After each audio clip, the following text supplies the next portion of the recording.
Shalom, salam berkat dari kami untuk pendengar sekalian. Saat ini pendengar akan diberkati dengan program Hari Ini Harinya Tuhan bagian yang ke-8. Sebuah program rohani tentang doktrin Alkitab yang menolong kita untuk semakin tertanam dalam kebenaran firman dan bertumbuh dalam kemuliaan. Bersama hambanya, Pendeta Gilbert Lumuendo, STH. Banyak orang merasa doktrin Alkitab sebagai sesuatu yang membingungkan. Tetapi tahukah saudara bahwa doktrin Alkitab intinya adalah memahami Alkitab dengan benar, dengan pemahaman yang sistematis, sehingga kita terus dapat tertanam di dalam kebenaran firman, sehingga kita terus bertumbuh di dalam kemuliaan Allah. Buka hati saudara sekalian untuk menerima berkat-berkat firman-Nya hari ini. Salah satu hal yang sebenarnya sangat sederhana, tetapi yang sangat harus dijaga oleh anak-anak Tuhan, yaitu jangan sampai kita terpengaruh. Karena Alkitab berkata kita memang ada di dunia, tetapi kita bukan berasal dari dunia ini. Berarti di dunia ini kita punya a special mission. We are the ambassadors of heaven. Kita ini duta-duta kerajaan sorga. Jadi karena itu kita harus jaga pasti jangan sampai hidup kita terpengaruh. Karena Alkitab bilang kalau garam itu sudah tidak asin lagi, dia akan dibuang dan diinjak-injak orang. Berarti hidup ini harus punya prinsip. Jangan sampai kita terpengaruh. Yang pertama, terpengaruh dengan cara bercanda orang dunia. Hal sederhana sekali. Kadangkala kita anak Tuhan di gereja, wah luar biasa. Hidup suci, kudus, pelayanan, memperhatikan tugas gereja luar biasa. Tetapi jatuhnya banyak anak-anak Tuhan seringkali cara bercandanya, ini kan cuma bercanda pendeta. Lalu dalam cara bercandanya memasukkan unsur-unsur cabul misalnya. Ini kan cuma bercanda. Loh, Alkitab kan bilang apa yang dari dalam hati timbul keluar. Kalau kita udah mulai cara bercanda kita memasukkan unsur-unsur cabul, lalu pegang sana pegang sini, betul mungkin cuma bercanda, ya kan? Tetapi nggak pantas. Kita bukan berasal dari dunia ini. Kita harus memuliakan Tuhan, bukan hanya pada saat kita di gereja, tetapi juga dalam keseharian kita. Ketika cara bercanda kita senangnya itu menjatuhkan orang, meremehkan orang, menghina orang lain, saudara yang kasih dalam Tuhan, saya khawatir itu pun sesuatu yang tidak disukai oleh Tuhan. Karena Alkitab berkata dalam segala perkara muliakanlah Tuhan.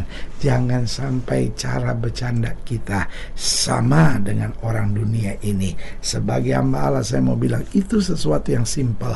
Tetapi ingat, ada banyak orang jatuh bukan karena batu besar, tetapi justru karena batu-batu yang kecil.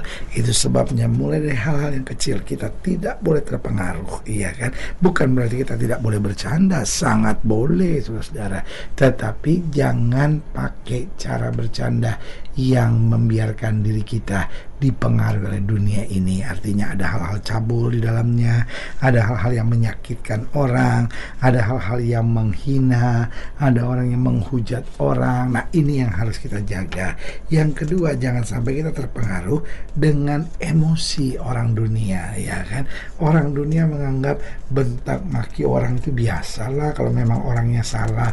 Loh, kita kan berbeda. Berarti kan kita harus mengontrol diri, karena Alkitab bilang kuasai diri, jadilah tenang supaya kamu dapat berdoa. Alkitab bilang orang yang mengendalikan diri itu melebihi seorang pahlawan yang merebut kota. Berarti bukan hanya hal kecil seperti cara bercanda kita, tetapi juga emosi kita harus kita kontrol. Sehingga Alkitab bilang segala sesuatu memang diperbolehkan, tapi tidak segala sesuatu berguna. Segala sesuatu diperbolehkan, tapi tidak segala sesuatu membangun. Artinya jangan sampai hidup kita ini tidak berguna dan tidak membangun, kan begitu. Lalu yang ketiga, jangan sampai kita terpengaruh dengan budaya kompromi orang-orang dunia. Karena orang dunia punya istilah Vox Populi, Vox Dei, artinya suara massa atau suara rakyat adalah suara Tuhan. Saya mau bilang itu aturan dari mana, saudara? Jadi kalau rakyat semua korupsi, itu suara Tuhan. Berarti kalau rakyat semua berzina, itu suara Tuhan. Berarti kalau rakyat mau gereja semua dibakar, itu berarti suara Tuhan. Enak saja, saudara. Suara Tuhan adalah suara Tuhan. Artinya apa? Suara Tuhan tidak membutuhkan mayoritas atau minoritas. Tidak berarti makin banyak pengikutnya itu pasti Tuhan. Salah besar, saudara. Bahkan kalimat itu dapat saya sebut menyesatkan. Kenapa? Karena itu yang membuat banyak manusia kompromi. Tapi sebagai hamba Allah, saya mau bilang, walaupun kita berdiri tegak sendiri, tidak ada yang bersama kita. Suara Tuhan adalah suara Tuhan. Jangan pernah kompromi, jangan miring ke kiri maupun miring ke kanan. Tetap berjalan kehendak Tuhan. Dan yang keempat, jadi ingat ya, jangan sampai kita terpengaruh dengan cara bercandanya orang dunia, dengan emosinya orang dunia, dengan budaya komprominya orang dunia. Lalu juga yang keempat, dengan pola pikir orang dunia yang gampang putus asa, gampang menyerah, gampang menghalalkan segala cara. Jangan. Tetapi Alkitab bilang, apa yang benar, apa yang mulia, apa yang sedap didengar, pikirkan semuanya itu. Makanya Paulus berkata, kami memiliki pikiran Kristus. Berarti pola pikir kita harus berbeda. Makanya Alkitab bilang, biarlah kita menerima pembaharuan pemikiran, renewal of your mind. Ada pembaharuan pikiran, changing of your mindset, ya kan, perubahan cara pola pikir kita, sehingga kita dapat berkata, aku hidup, tapi bukan lagi aku yang hidup, tapi Kristus yang hidup di dalam aku. Haleluya. Selamat datang dalam program kita hari ini, harinya Tuhan, sebuah program rohani yang kembali mengingatkan kepada kita betapa pentingnya kita menjadikan firman Tuhan sebagai dasar keseharian hidup kita. Karena selama kita jadikan firman Tuhan sebagai dasar keseharian hidup kita, langkah-langkah ke depan kita penuh dengan kepastian, kemenangan, berkat, mujizat, dan perkara-perkara besar. Haleluya. Dan dalam program ini kita sedang membahas tentang janganlah kamu berbuat seperti itu.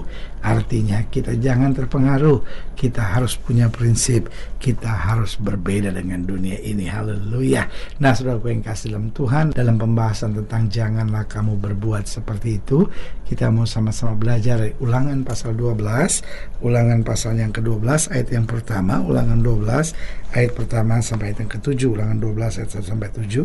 Demikian firman Tuhan di bawah judul perikop satu tempat ibadah, Ulangan 12 ayat 1 sampai ayat yang ke-7. Inilah ketetapan dan peraturan yang harus kamu lakukan dengan setia di negeri yang diberikan Tuhan Allah nenek moyangmu kepadamu untuk memilikinya selama kamu hidup di muka bumi. Kamu harus memusnahkan sama sekali segala tempat di mana bangsa-bangsa yang daerahnya kamu duduki itu beribadah kepada Allah mereka, yakni di gunung-gunung yang tinggi, di bukit-bukit, dan di bawah setiap pohon yang rimbun. Mesbah mereka kamu harus robohkan, tugu-tugu berhala mereka kamu remukkan, tiang-tiang berhala mereka kamu bakar habis, patung-patung Allah mereka kamu hancurkan, dan nama mereka kamu hapuskan dari tempat itu. Jangan kamu berbuat seperti itu terhadap Tuhan Allahmu. Lihat saudara yang kasih dalam Tuhan, jelas Tuhan bilang ada pemisahan. Jangan kompromi, jangan sama seperti dunia, ayat 5. Tetapi tempat yang akan dipilih Tuhan Allahmu dari segala sukumu sebagai kediamannya untuk menegakkan namanya di sana, tempat itulah harus kamu cari, dan kesanlah kamu harus pergi. Kesanlah harus kamu bawa korban bakaran dan korban sembelihanmu, persembahan persepuluhanmu dan persembahan khususmu, korban nasarmu dan korban sukarelamu, anak-anak sulung lembu sapimu dan kambing dombamu. Di sanalah kamu makan di hadapan Tuhan Allahmu dan bersukaria, kamu dan sisi rumahmu, karena dalam segala usahamu engkau diberkati oleh Tuhan Allahmu. Haleluya. Saudaraku yang kasih dalam Tuhan, Tuhan bicara tentang berkat yang Dia sediakan, tetapi Dia juga ingatkan jangan kamu berbuat seperti itu. Artinya hidup Kristen harus memiliki standar sorgawi. Lalu mungkin standar sorgawi dalam apa? Yang pertama, standar sorgawi dalam perkataan. Saudara, ini penting sekali karena Alkitab berkata, ingatlah bahwa segala perkataan kita pada akhirnya di dalam pengadilan Kristus harus kita pertanggungjawabkan. Karena Alkitab sudah bilang, apa saja yang kamu ucapkan, kalau kamu tidak bimbang tetapi percaya, itu yang akan terjadi. Berarti jelas perkataan kita yang pertama harus membangun, yang kedua perkataan kita harus mengandung iman, yang ketiga perkataan kita harus menenteramkan, dan yang keempat perkataan kita harus mengandung firman sehingga menuntun pada mujizat dan kemenangan. Haleluya. Jadi yang pertama jelas standar surgawi kita yang pertama harus dari perkataan kita. Lalu yang kedua, standar surgawi kita harus dalam keputusan-keputusan kita. Orang dunia ngambil keputusan sembarangan. Orang dunia dasar keputusan yang cuma sederhana. Ini menguntungkan enggak? Ini enak enggak? Ini menyenangkan buat saya enggak? Ini mendatangkan hasil yang baik buat saya enggak? Orang dunia enggak bisa bedakan mana yang benar, mana yang salah, mana yang halal, mana yang haram. Orang dunia enggak bisa bedakan mana yang baik, mana yang jahat. Pokoknya ini untung enggak? Ini enak enggak? Ini menyenangkan enggak buat saya? Sebagai hamba Allah saya mau bilang, standar keputusan kita harus standar keputusan surgawi. Yang ketiga, standar surgawi yang harus kita miliki yaitu standar penguasaan hati, pikiran, serta emosi. Sehingga kita gak berkata, loh ya dia udah ngecewain saya kok, dia baik sama saya baik. Kalau dia jahat begitu sama saya, wah dia belum kenal kali siapa saya. Nah, ini kan standar dunia, saudara. Jangan kan standar dunia. Anjing juga pakai standar itu. Kamu baik sama saya, kamu kasih daging, kamu kasih tulang sama saya juga baik sama kamu. Tapi kamu tendang saya gigit kamu, ya kan? Kan gak bisa. Jangan kita bilang, ya semut juga begitu. Lo kembali yang namanya anjing, yang namanya semut itu kan binatang. Kita ini kan bukan binatang, saudara. Kita ini kan makhluk sempurna ciptaan Tuhan. Berarti apa? Orang berbuat baik kepada kita, kita berbuat baik kepada orang. Orang merancangkan yang jahat buat kita, kita tetap memberkatinya. Haleluya. Dan yang keempat, standar surgawi kita bukan hanya standar dalam perkataan, standar dalam keputusan, standar dalam penguasaan hati, pikiran, dan emosi. Yang keempat, tapi juga standar dalam kekuatan kita ketika kita menghadapi masalah. Jadi jangan berkata, ya semua orang juga ngadapin begini, mana kuat. Loh, orang dunia menghadapi itu mungkin gak kuat, tetapi Alkitab bilang roh yang di dalam kita lebih besar. Artinya gini, waktu kita menghadapi masalah, kita gak mengandalkan kekuatan kita sendiri, kita mengandalkan Roh Kudus, kita mengandalkan hikmat Tuhan, kita mengandalkan anugerah dan kasih karunia Tuhan, sehingga kita dapat berkata, di tengah masalah sekalipun, semakin hari aku semakin kuat dalam pemeliharaan dan tuntunan Tuhan. Haleluya. Saudara yang kekasih dalam Tuhan, jika saudara ingin dilayani lebih jauh, hubungi kami melalui telepon, hubungi kami melalui surat, kunjungi website kami, karena kami ada untuk membawa Bapak Ibu saudara senantiasa lebih dekat pada Tuhan dan mengalami kasih kuasa mujizat yang luar biasa. Haleluya.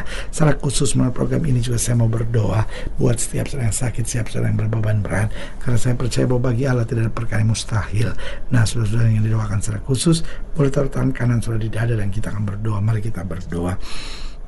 Bapa, dalam nama Yesus, hamba doa buat yang sakit, hamba doa buat yang berbeban berat, hamba doa untuk setiap mereka yang sedang menghadapi masa-masa yang sukar, karena hamba percaya bahwa bagi Allah tidak ada perkara yang mustahil. Bapa, hamba berdoa di dalam nama Yesus, Tuhan jamah yang sakit Tuhan sembuhkan, yang lemah Tuhan kuatkan, yang susah Tuhan hiburkan, bahkan mereka yang taruh tangan kanannya di dada karena mungkin selama ini kompromi dan terpengaruh dengan dunia ini. Bapa, hamba berdoa di dalam nama Yesus sehingga kami boleh terus menjadi saksi, jadi berkat, jadi garam, jadi terang, sehingga lewat kehidupan kami, baik perkataan kami, keputusan kami, penguasaan hati, pikiran, dan emosi kami maupun kekuatan kami dalam menghadapi masalah selalu memiliki standar surgawi.